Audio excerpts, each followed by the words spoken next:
is recording now. Thank you very much for the introduction and for the invitation to speak.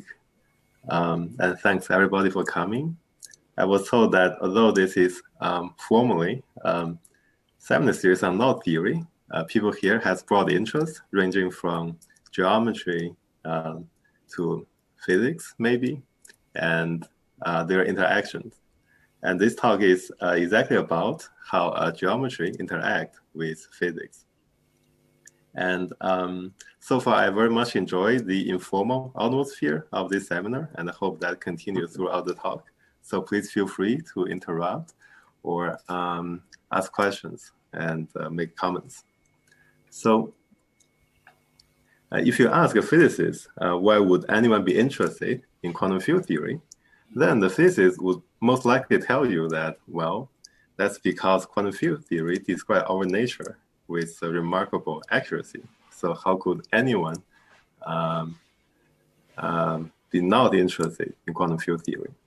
Well, as mathematicians, we are probably not so interested in understanding exactly how nature works, but quantum field theory can also relate in a very interesting way different subjects in pure mathematics.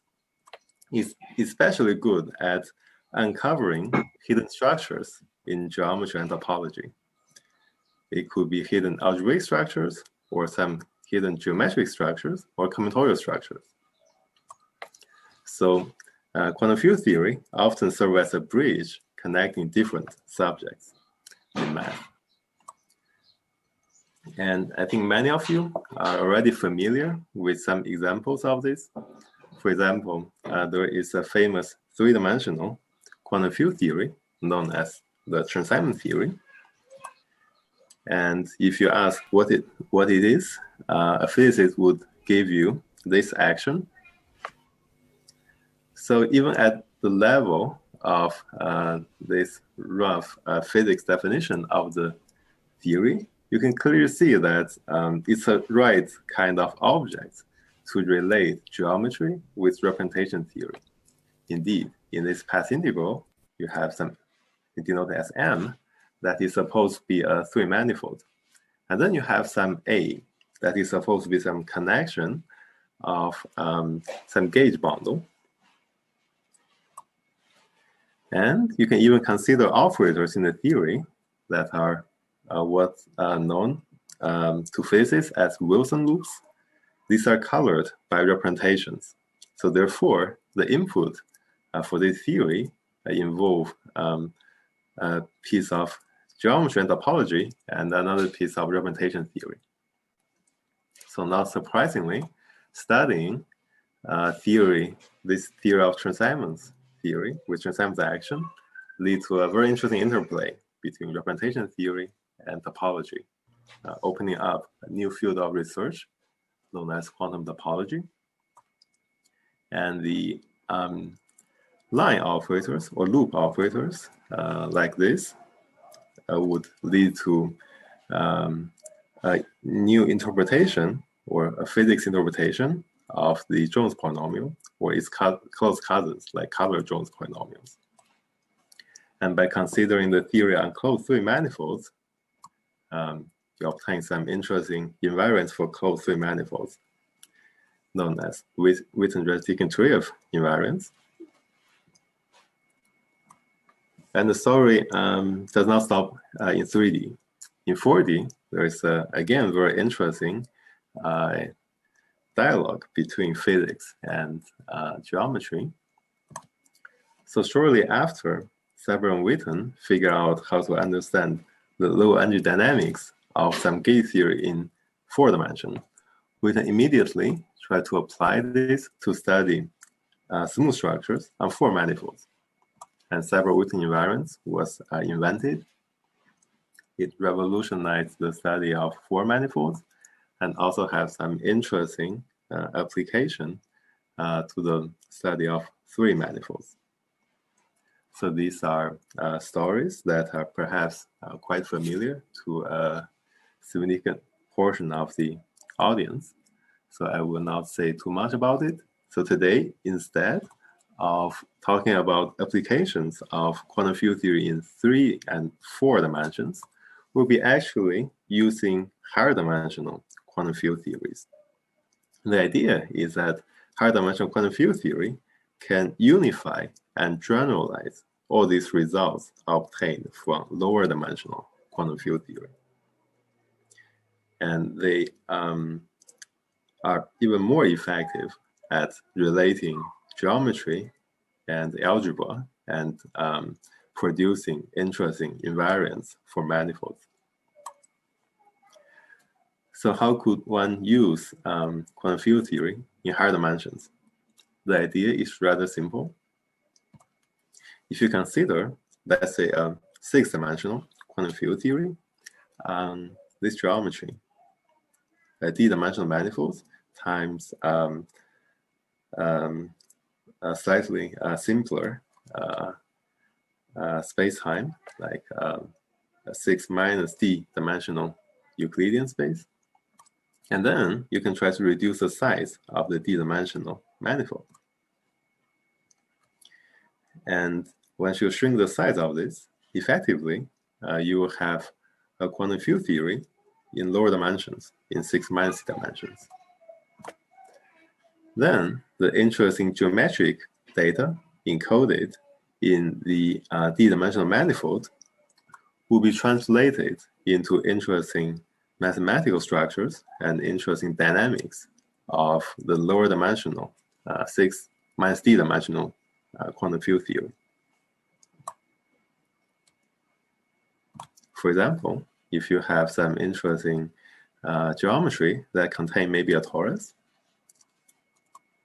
then that enjoy a mapping class group action of SL to Z, then the interesting mathematical structures that you can extract from this quantum field theory might also enjoy SL to Z action.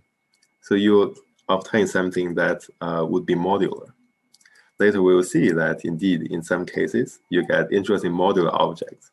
It could be modular form or even modular categories. So in the past, 6-dimensional theory has been used a lot to uncover interesting algebraic structures in geometry. The most used class of such theories is known as 62,0 theories. This is a theory that has superconformal symmetry. So meaning that it enjoys some additional symmetry in addition to the Lorentz symmetry. So for example, for any bosonic particle in the theory, you have some fermionic partner.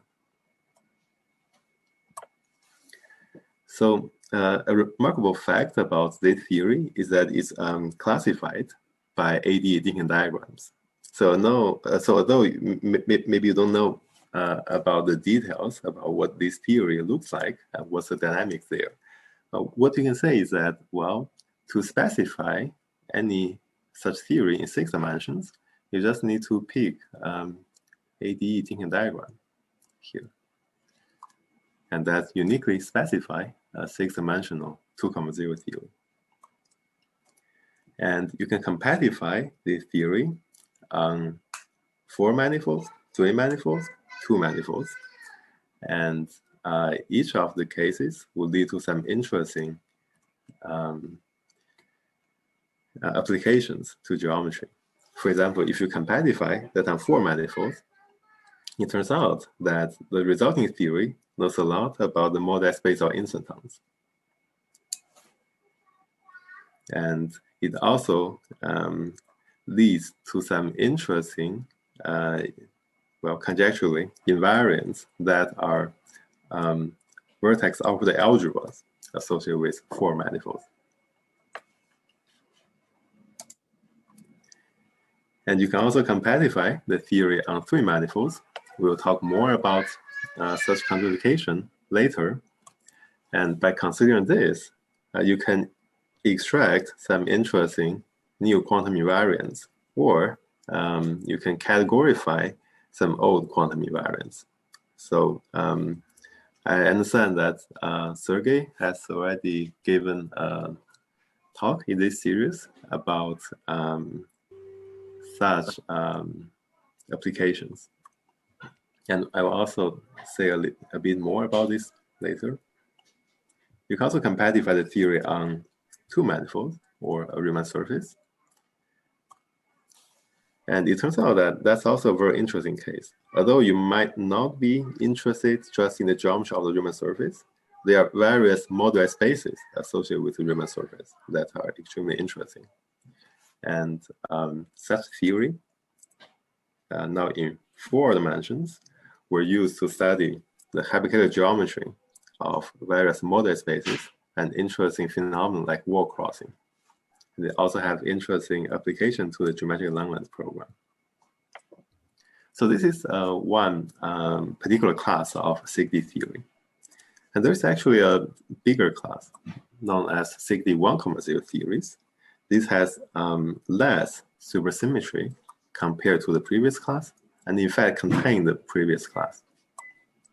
And they form a much bigger universe. Instead of just being labeled by AD diagrams, they're now labeled by singular elliptic Calabi-Yau threefolds. And they should also have a lot of interesting mathematical applications. So we explored a bit of their geometric applications to the study of topology of 4 manifolds. And it turns out that using them, it seems that their existence leads to some prediction of some new invariants that are not just numbers or not even a Q series, but instead valued in the ring of topological modular forms. More on this later. And also, you can compactify such theories on 3 manifolds. And conjecturally, they also lead to some interesting invariants for 3 manifolds that are not just vector spaces, but instead modules over the ring of topological modular forms.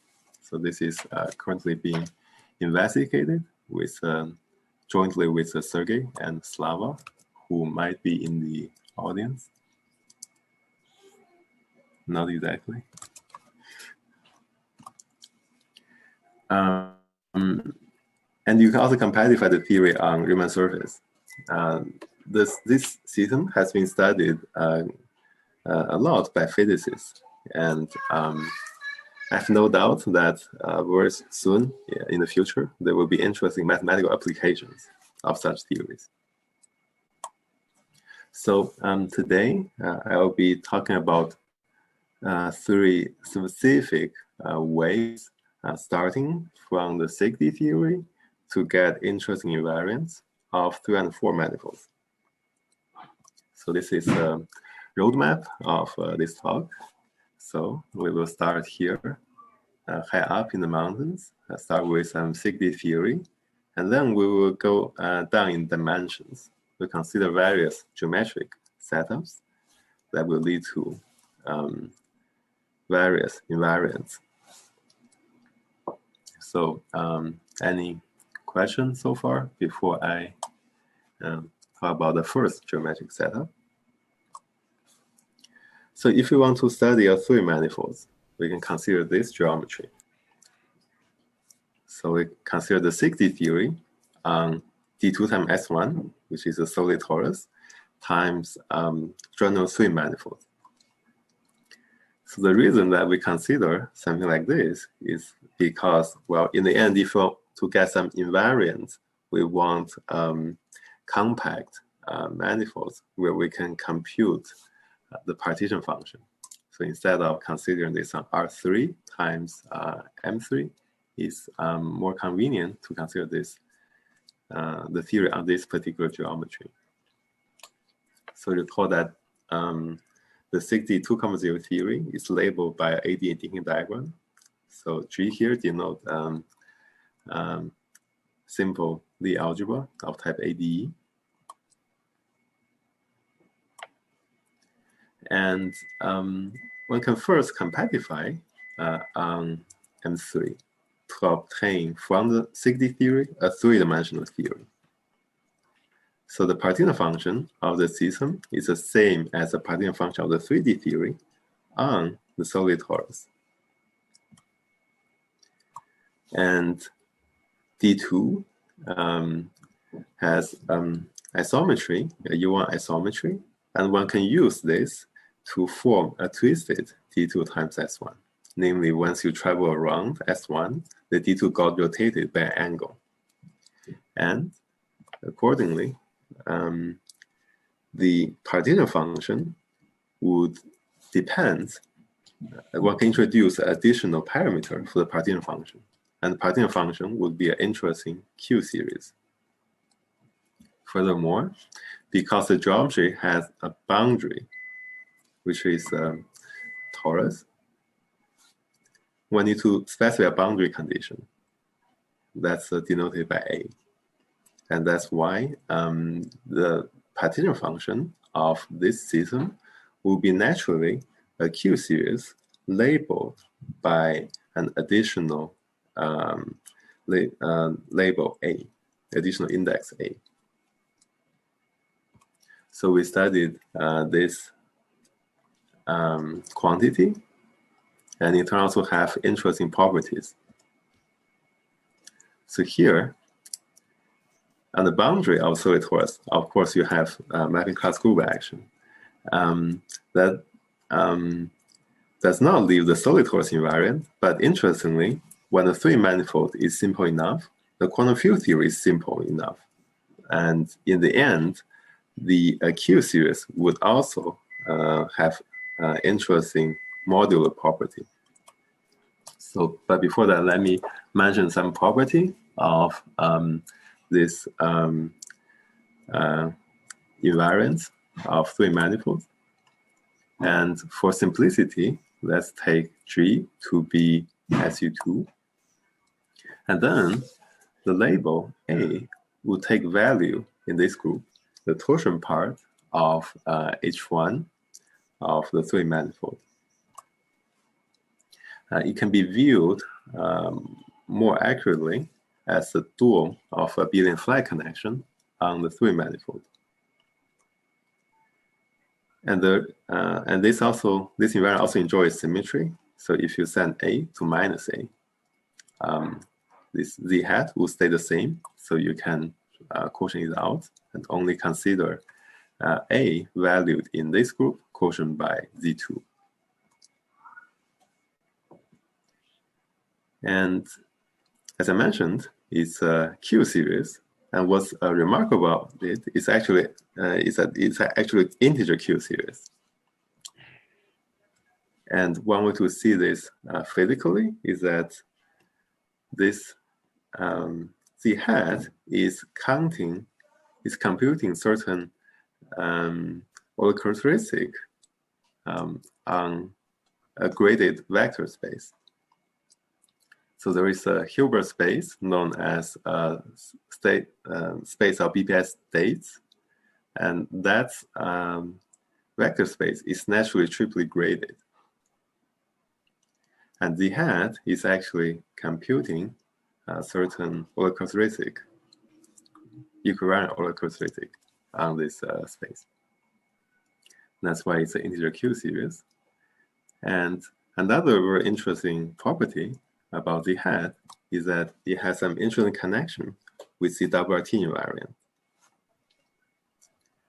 So WRT invariant is very far from being an integer Q series, but it turns out that you can decompose it in a certain way. And then it will be, you can always write it as some linear combination of the Z hat with some rather canonical coefficients. So in other words, the Z hat can be viewed as stepping stone for the categorification of the WRT invariant. Because, well, if you first decompose it into Z hat, and then Z hat can be upgraded or categorified to be some vector spaces. So it turns out that the Z hat, although it has lot of interesting properties. It's not so hard to compute. And there is a very simple algorithm for computing the z hat on a class of manifolds given by a plumbing graph. So let a gamma be such a plumbing graph. It looks like this. And then recall that starting from a graph like this, you can turn that into a link of anodes, framed anodes in the 3-sphere, and that's define for you a 3-manifold via surgery. So what's the z hat invariant for those manifolds? So if you define this adjacency matrix in this way, the matrix elements diagonal will be these framing coefficients. And if two nodes are connected, the corresponding matrix elements is 1, otherwise it's 0. And then there is a very simple formula that computes for you the z hat associated with the 3 manifolds. So you can plug this into Mathematica, and then you can very easily compute the z hat invariant associated with any plumbing graph. And one can prove that this invariant is well defined when the plumbing graph is a tree and is negative definite. And in fact, this has currently been relaxed a lot. When we first studied this, for simplicity, we assume that this is negative definite. But now I think my understanding is that this condition has been weakened significantly. And also one can prove that this invariant is invariant under 3D Kirby moves, and therefore it's actually a topological invariant of the 3 manifolds. So to give some example, this is a plumbing graph that defines for you the Poincare fixed sphere is famously homology sphere, so H1 equal to 0. Therefore, there's only a single z hat with A being 0. And you can compute it to be this particular Q series. And for this plumbing graph, you obtain a 3 manifold with H1 being Z3. So you have 3 Z hat, but Z1 would equal to Z minus 1 equals Z2. So effectively you have 2 components for Z hat. That looks like this. So this looks like intriguing Q series, and for any Q series, you are tempted to ask whether there is any good modular property associated with them.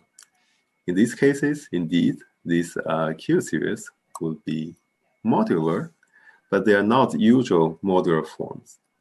They are what's known as quantum modular forms. So they transform in a very interesting way under the modular group. So more precisely, when the plumbing graph is again plumbing tree, and a specific kind of plumbing tree with that is an n-leg star diagram. The head would be a quantum modular form. And when the plumbing graph is a H-shaped graph, then it's again a quantum modular form, but it's in this case a depth 2 quantum modular form. So I won't go into the definition of quantum modular form. The idea is just to briefly have you give an impression of what the interesting property that this invariant have. It also have other interesting properties. One perhaps surprising observation is that this Q series always seem to be characters of some vertex operator algebras that seem to indicate that there is some very interesting connection between the world of 3 manifold and view A that still need to be uncovered. And also, the z-hat invariants behave very much like partition function of 3D TQFT. So one can try to do cutting and gluing. And also, just like the WRT invariants connect the world of topology and the world of representation theory, z-hats seem to also know about the geometry of affine Grassmannian. So it seemed to be right kind of object to connect, again, topology versus geometric representation theory. So more precisely, it seems that the z-hat invariants can be viewed really as a partition function of a 3D TQFT that is, well, a 3D TQFT known as the Rosansky-Witten model, the analog of a certain topological sigma model, but now in 3 dimensions, with some infinite dimensional target that looks like the total space of the cotangent bundle to the affine Grassmannian.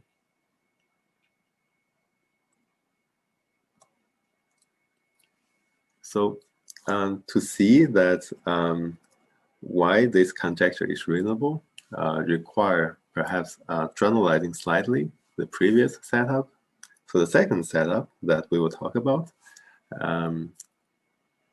looks very much like the previous one, but D2 is now replaced with a more general Riemann surface sigma. For example, it can be the surface of this mag genus 2 Riemann surface. Then what happens is that for this system, because, well, sigma is compact, one can try to actually first reduce the system on sigma to obtain a 4D theory on S1 times M3. And that system has the interpretation of a Rosansky-Witten model on M3 with a target. So this target, denoted by MH, is known as the Coulomb branch of the 4-dimensional theory. And in this case, can be identified with the moduli space of Higgs bundle, or the Hitchin moduli space, associated with sigma. So it's defined as this moduli space of solutions to a system of PDEs.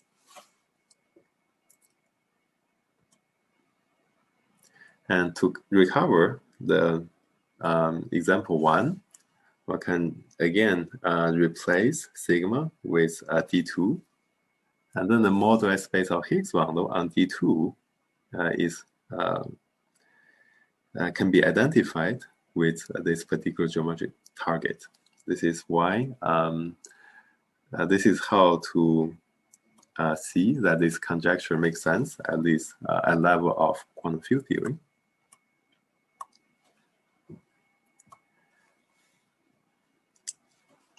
So Rosansky-Witten model is supposed to be a 3-dimensional topological quantum field theory. And there is a very familiar story that 3-dimensional, the data for 3-dimensional TQFT is the same as the data that define a modular tensor category. But would this imply that for any choice of safety theory labeled by a AD diagram plus a choice of a Riemann surface sigma, I will get an MTC? This seems to be rather strange because, well, there are known examples of this known in the world of MTC. In fact, this is a little bit too optimistic, because when we say that Rosansky-Witten model is a 3D TQFT, well, it's not literally a 3D TQFT in the sense of a TS-zero. The problem is that for this Rosansky-Witten model, you have non-compact target, and that TQFT would have various problem associated with infinite dimensional vector spaces and sometimes ill-defined partition functions. So, for example, if you want to evaluate this TQFT on S3, you often find that the partition function is infinite. So it's not, so it will not literally fit in the TS-SQL framework. But so in general, what one expects is that instead of getting a model tensor category, we'll only have a braided ribbon category, which is good enough for some applications to get some interesting invariants of maybe links, but not a fully fledged 3D TQFT. But interestingly, if you look at the physics more carefully, it seems that there is actually a way to regularize this to get honest model tensor categories. And that would involve special choices of sigma such that the relevant moduli space will have discrete isometry. So a Riemann surface that has isometry, one example of this is CP1. But if you compare with 60 theory on CP1, that's a little bit degenerate. So one way to cure this is to include a marked point and require that your field become singular when you approach this point. So because we are considering complexification of quantum field theory, we actually not only need to specify geometry, but sometimes we can insert some marked point and demand that our field, some of the field behave in some specific way when we approach the singularity. So if we reduce on this funny CP1 with a pole, then the physical theory is known in 4 dimensions as a generalized Adrien-Stockler theory. And the moduli space turned out to be a wild Hitchin moduli space. So again, you try to solve Hitchin equations, but with a higher order pole.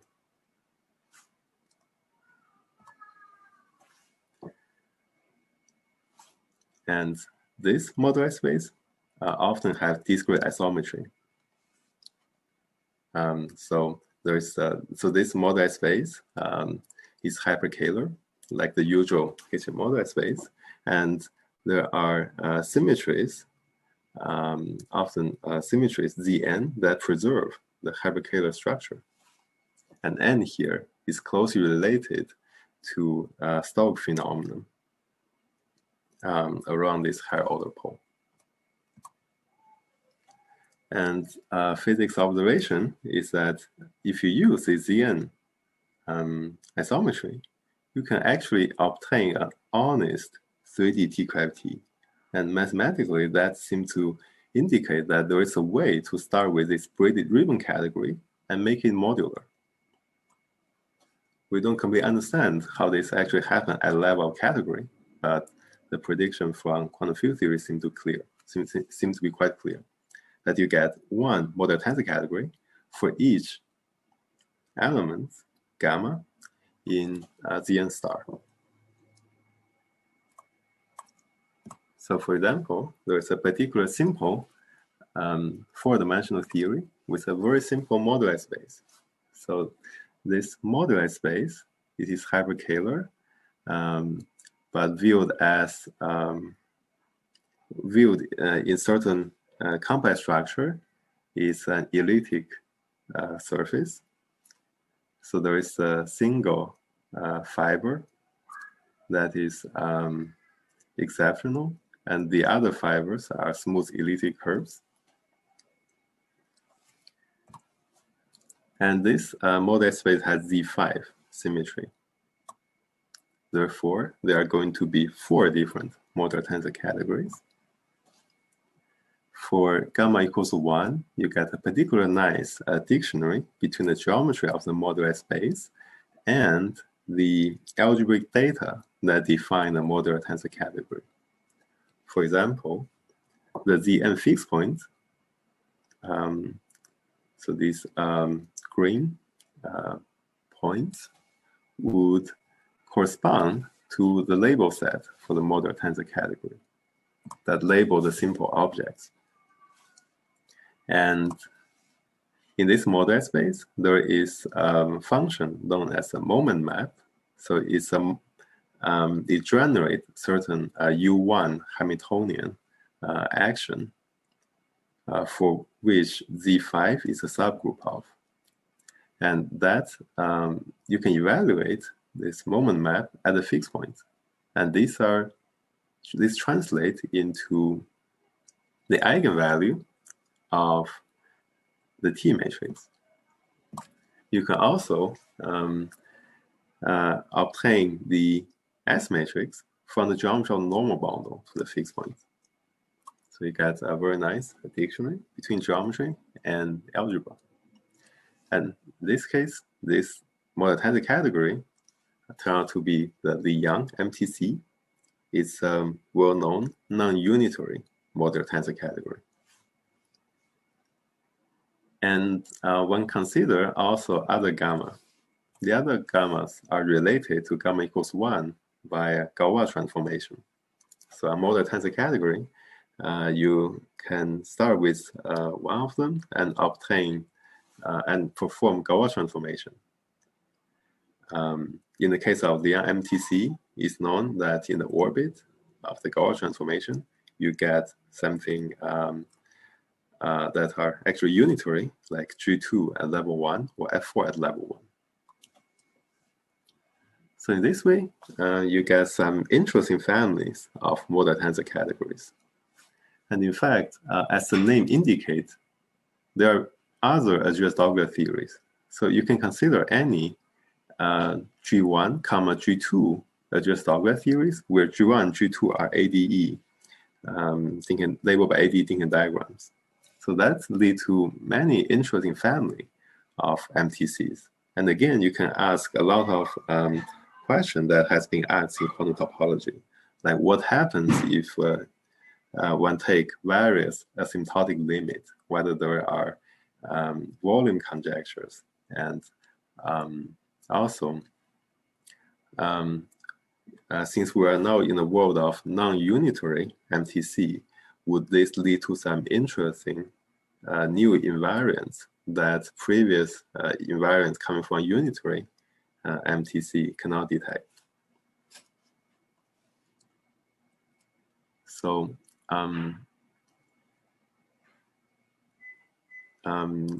so please feel free to ask any questions about application to 3 manifolds, because we're now next we'll go into the world of 4 manifolds.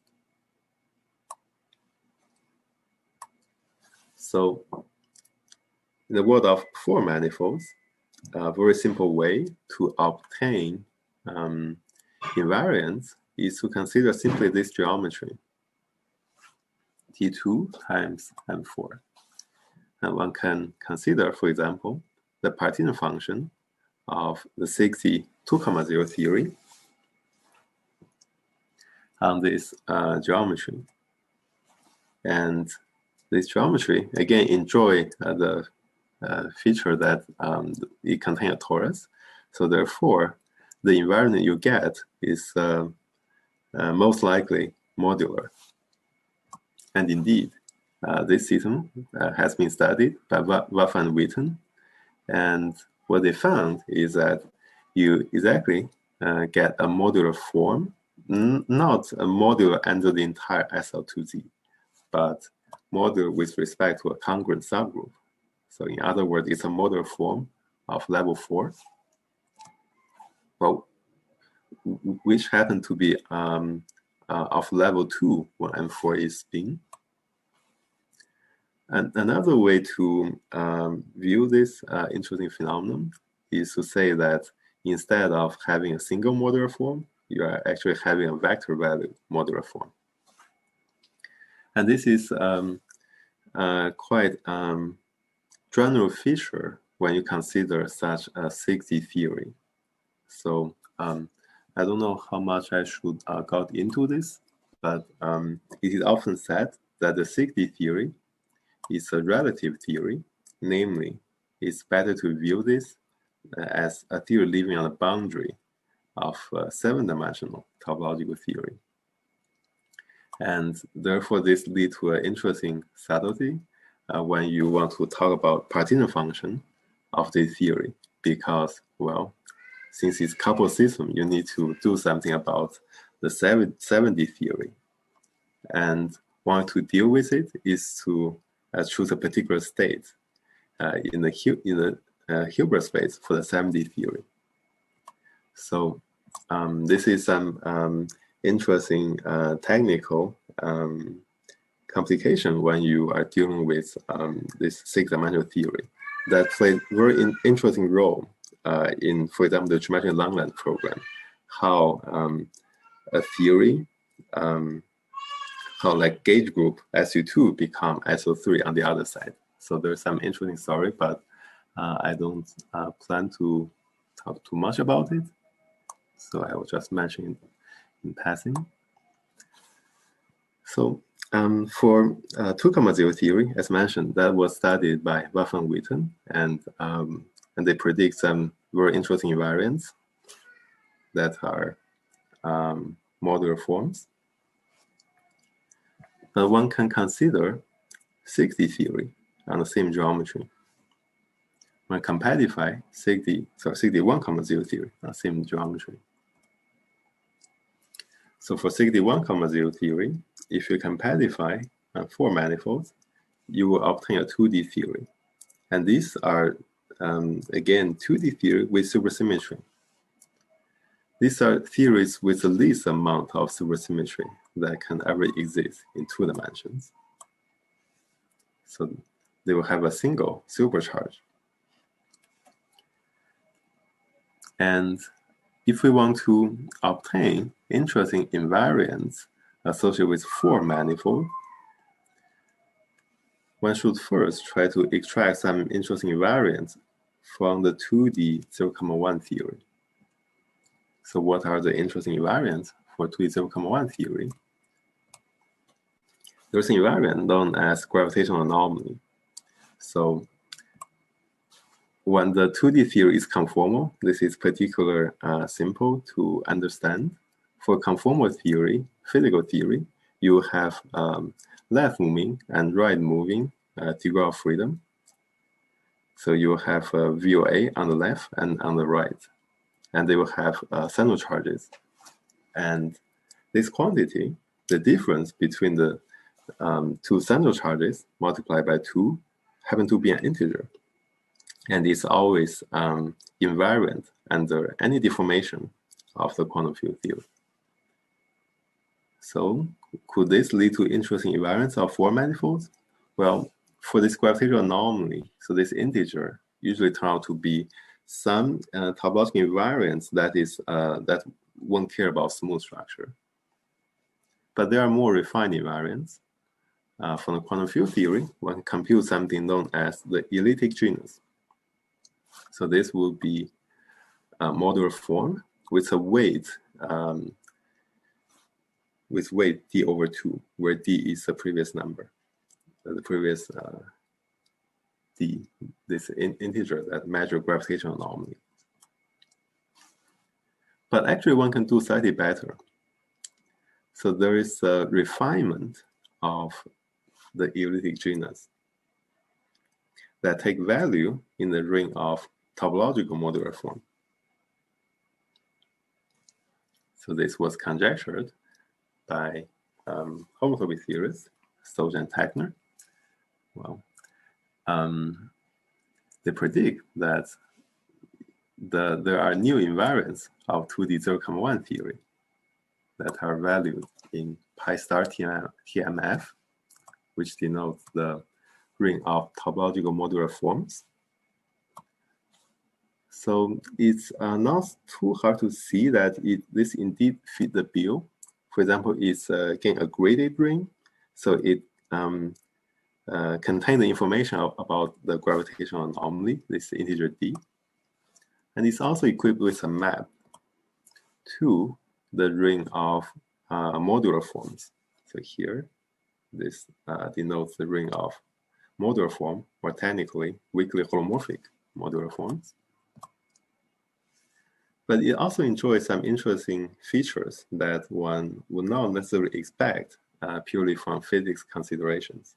For example, TMF is actually an E-infinity spectrum, and as a result, there is a map from the homotopy group of spheres to the ring of TMF.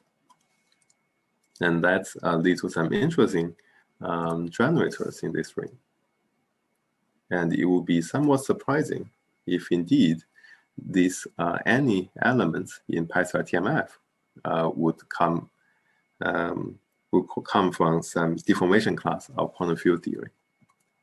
So we try to examine this, and it seems to indeed work. So there is an interesting dictionary between elements in the ring of topological modular form and deformation classes of 2D 0,1 theories.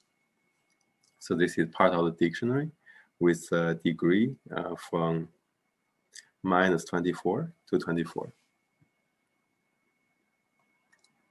So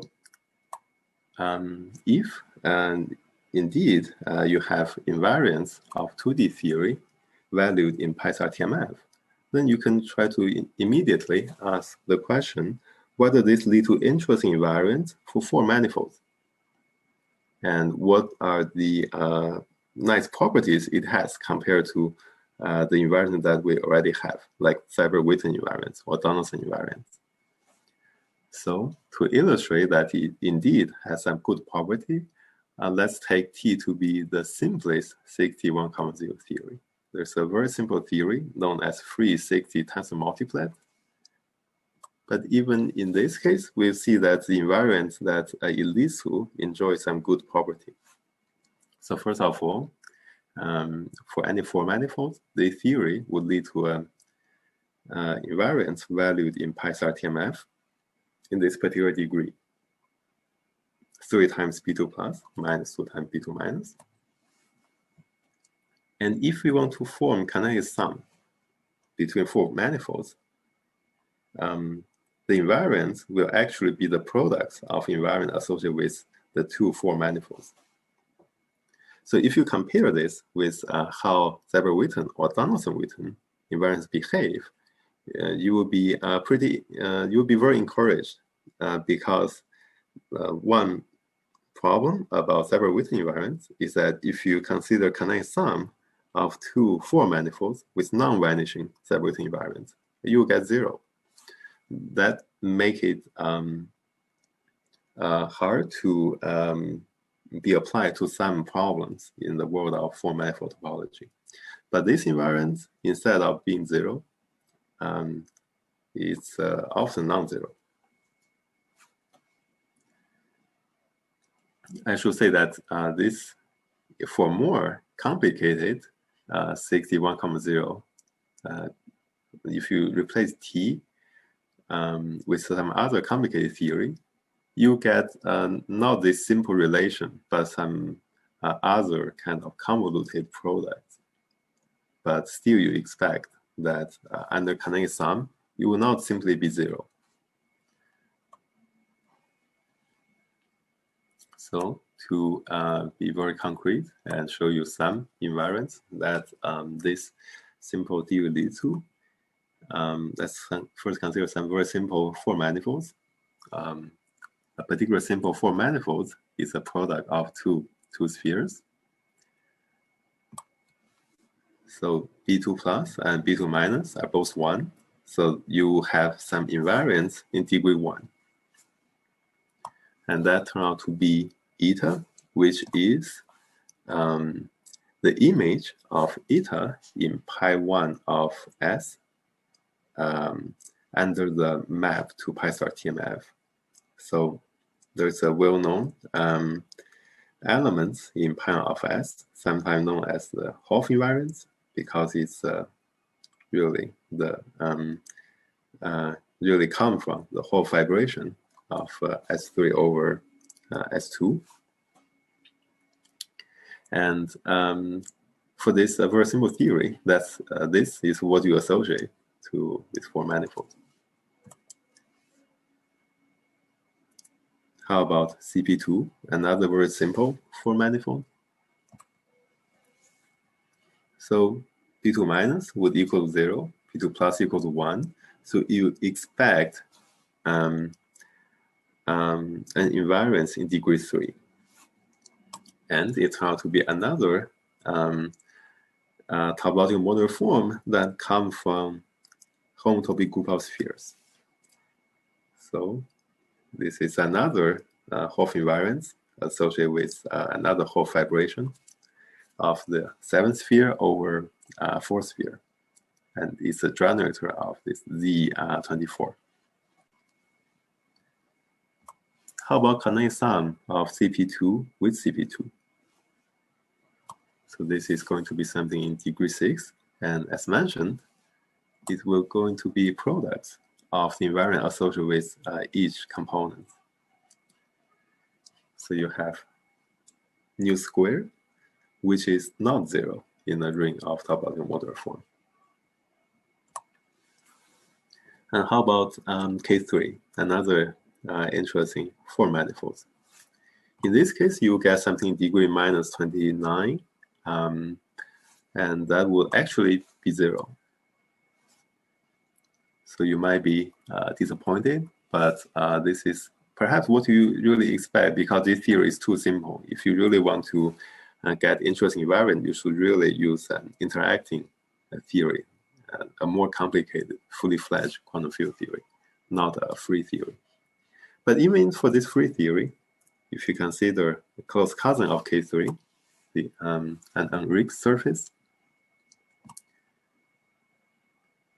you will have something fairly non-trivial in degree minus 15. So eta times C4 over delta. So what is this? Eta is again this generator in degree 1 coming from homotopy group of sphere. C4 over delta is another generator that map to the familiar C4, the Eisenstein series, and over delta, the modular discriminant in the ring of topological modular forms. So here, for this unrigged surface, you get some interesting marriage between homotopy group of sphere and modular forms. And this kind of products only make sense, as far as I know, in naturally in the ring of topological modular form.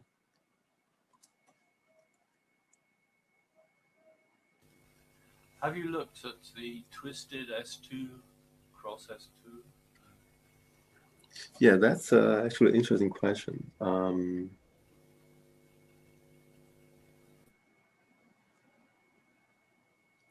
I think we briefly considered this, but I cannot recall from the top of my head what's the invariant, but I won't get there.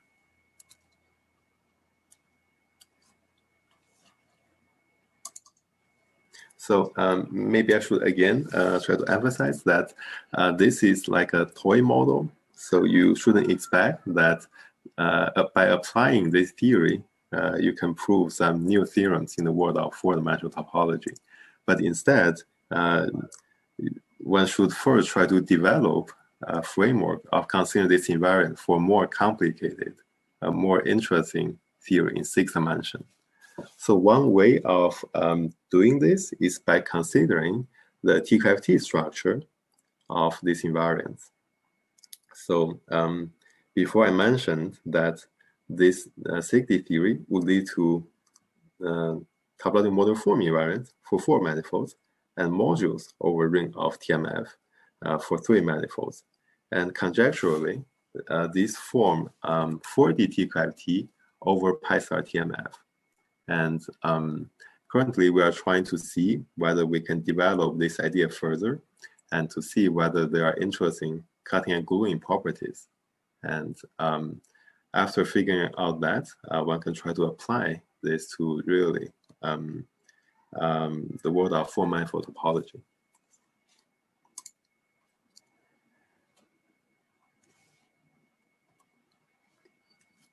So, so far I mentioned 3 geometric setups.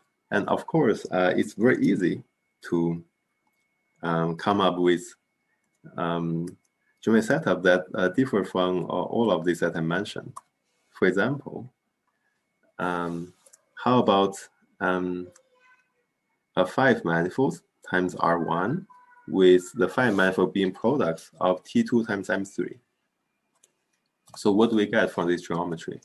Well, because we have R1, one can talk about, one can first compare from 5 manifolds, and then one get the quantum mechanics, and this R1. And one can talk about this Hilbert space. And this Hilbert space turned out to be related to a scaling module associated with the 3 manifolds. And that would be a very interesting thing to study. And here, there will be, again, an SL2Z action on this Hilbert space. And one can ask, what is this action from the point of view of scaling module? And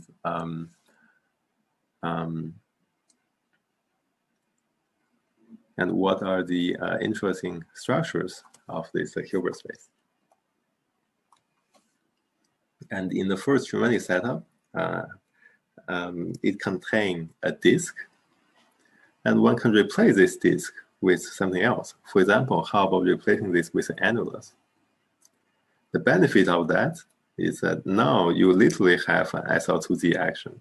Before, the SL2Z action acts on the boundary of solid torus that may not extend to the entire solid torus. But now, because you're considering annulus, what you get should be literally modular Q series.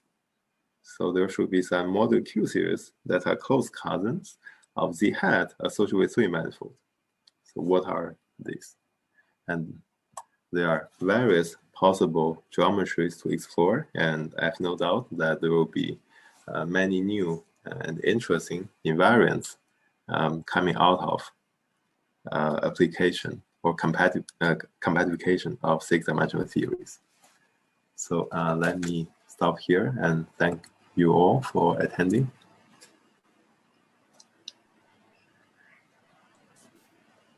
And we thank you for such a broad and wonderful talk.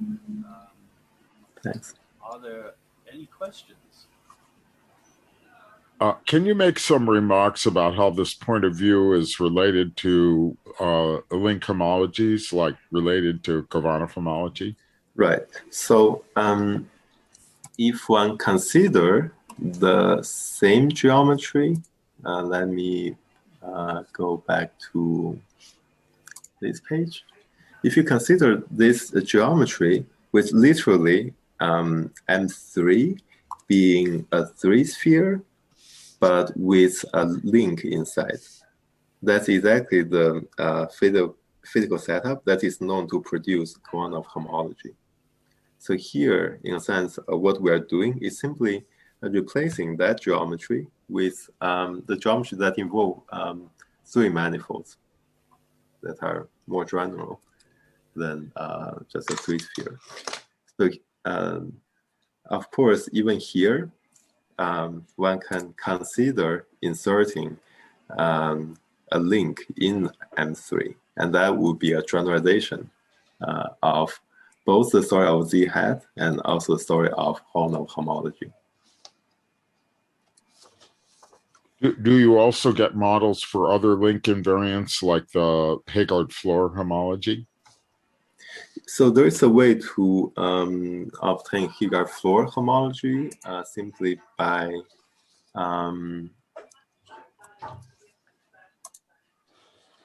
let me go to this page.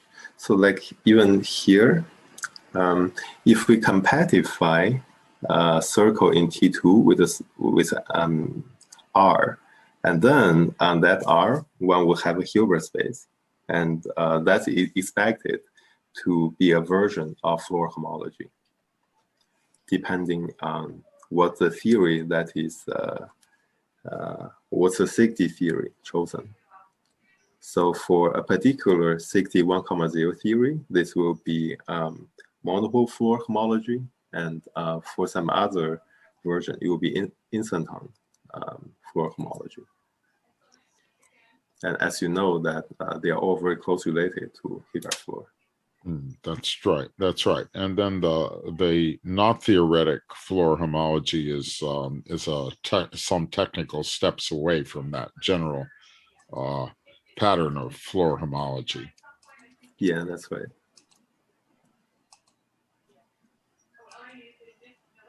Is it a bit naive to think of this construction as a sort of mapping space? Mapping space of well, I don't know. I mean, you're constricting one of the elements in the product. I don't know. I mean, it's just a thought. Mm-hmm. Yeah, I think recently there has been many interesting applications. Many interesting applications of a stable homotopy theory to study either topology or geometry or quantum field theory. So, for example, this relation between 2D theory and topology modular form can be understood by looking at the space of theories. So I certainly agree that the connection between quantum field theory and geometry is often through some space. But I'm not sure whether that's what your comment is about. Well, so, it was just a throwaway remark. Mm-hmm. Are there any other questions?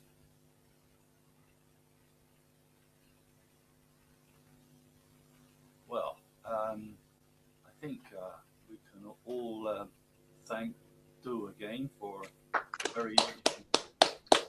Thank you all. Next week, we have a talk by Martin Bridson. I'll sit around the details later. Thanks again. Okay, I'll stop. Thank you. Thanks. Thank you.